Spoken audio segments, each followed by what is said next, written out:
विनोद एक बेरोजगार लेकिन होशियार लड़का था जो मुंबई में नौकरी की तलाश कर रहा था। एक दिन उसे एक अजीब मेल आया। एक पुरानी हवेली में चौकीदार की जरूरत है। सैलरी 55,000 प्रति महीना, लेकिन एक शर्त है, 13वां कमरा मत खोलना। विनोद चौंका, पर लालच और जरूरत ने उसे हाँ कहने पर मजबूर कर दिया। वह जब उस दूरदराज हवेली में पहुंचा तो माहौल ही अजीब था। सब कमरों की चाबियां उसे दी गईं, सिवाय 13वें कमरे के। हवेली में काम करने वाला एक बूढ़ा नौकर रामलाल बस एक बात बार बार दोहराता, जो भी उस 13वें कमरे के पास गया लौटकर नहीं आया। विनोद मुस्कुराया। भूत प्रेत में यकीन नहीं करता, लेकिन उसके मन में अब जिज्ञासा जन्म ले चुकी थी। रात के 12 बजे हवेली में अजीब सी आवाजें आने लगी, जैसे कोई दरवाजा अंदर से खड़खड़ा रहा हो। विनोद ने रामलाल से पूछा, ये आवाज कहाँ से आती है? रामलाल बोला, 13वां कमरा हर रात खुद ब खुद जी उठता है। मैं तो कान बंद कर सो जाता हूँ बेटा। लेकिन विनोद की नींद उड़ चुकी थी। अगली रात उसने हिम्मत की और 13वें कमरे के दरवाजे के बाहर खड़ा हुआ। अंदर से फिर वही धीमी सी खड़खड़ाहट और किसी औरत की रोती हुई आवाज। एक रात उसने देखा दरवाजा थोड़ा खुला हुआ था।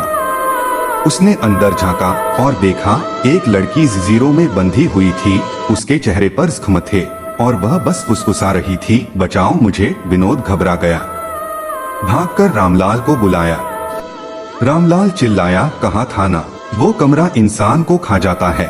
जो तुमने देखा वो सच नहीं, या शायद सच से भी ज्यादा भयानक। अगले दिन विनोद ने हवेली के पुराने दस्तावेज खंगाले।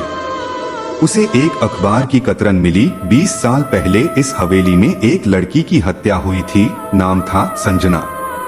केस आज तक सुलझा नहीं। विनोद अब सब कुछ समझने लगा। उसने पुलिस रिपोर्ट निकलवाई, हत्या की तारीख और वह 13वां कमरा, सब जुड़ा हुआ था। पर एक बात ने उसकी रूह कंपा दी। आखिरी संदिग्ध कौन था? कहीं रामलाल तो हत्यारा नहीं? विनोद ने उस रात रामलाल से सीधा सवाल किया, कौन थी वो लड़की? रामलाल ने आंखें लाल कर ली और फुसफुसाया, मरी हुई आत्माओं को फिर से जीने मत दो बेटा, वरना तू भी जिंदा नहीं रहेगा। विनोद डर के बावजूद भागा नहीं।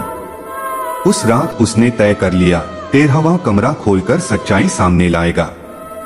आधी रात को जब हवेली सो रही थी, विनोद चुपचाप कमरे की कुंडी तोड़कर अंदर घुसा।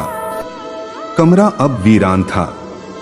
न लड़की न आवाज, पर एक पुरानी अलमारी के पीछे उसे एक गुप्त दरवाजा मिला। वह जैसे ही अंदर गया, एक बंद तहखाना था जहां कुछ हड्डियां और एक पुराना डायरी पड़ी थी। डायरी में लिखा था, मुझे रामलाल ने यहाँ बंद किया था क्योंकि मैंने उसकी सच्चाई जान ली थी। मैं आज भी इस कमरे में जिंदा हूँ। अपनी सच्चाई के साथ अगली सुबह विनोद ने पुलिस बुलवाई, तहखाना दिखाया और रामलाल को गिरफ्तार किया गया। डीएनए टेस्ट से पुष्टि हुई, वही लड़की थी जिसे 20 साल पहले मार दिया गया था। हवेली को सील कर दिया गया। विनोद ने मीडिया में पूरी कहानी छापी और नाम कमाया। लेकिन आज भी लोग कहते हैं, उस 13वें कमरे में आधी रात को एक लड़की की आवाज आती है, अब तो मुझे मुक्ति दे दो।